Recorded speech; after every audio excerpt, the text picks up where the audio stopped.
Сәлем достар, сіздерге бүгін қазақтың ұлттық тағамдарының бірі жеті шелпек дайындайтын боламын. Шелпектің сіздерге өте қарапайым түрін көрсететін боламын, және де өте дәмді, өте жұмсақ шығады. Барлық қосатын азық-түлік жылы болу керек. Ұнымызға қант, тұз қосып араластырып, ортасын шұңқырлап, жылы су құямыз.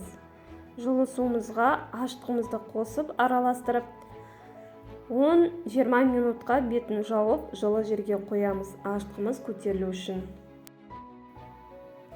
Аштығымыз көтерілді, енді өсімдік майымен және де қаймағымызды қосып, араластырып, қамырымызды илейтін боламыз.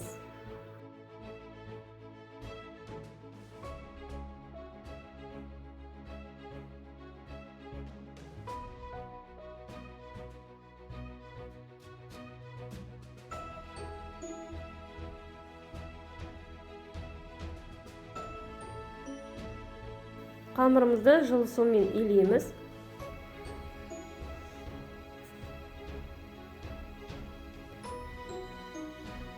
Қамырымыздың бетін жауып 1 сағатқа жылы жерге қоямыз. Қамырымыз өте жұмсақ және тез көтеріледі.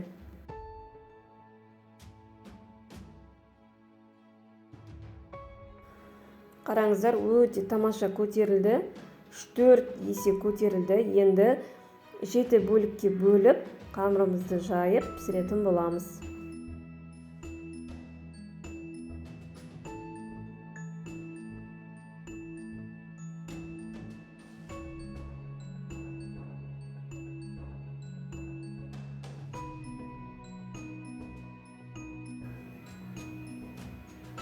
Видеода көрсетілгендей пісіріп аламыз. Қараңыздар, менің шелпектерім өте тамаша көтеріліп жатыр.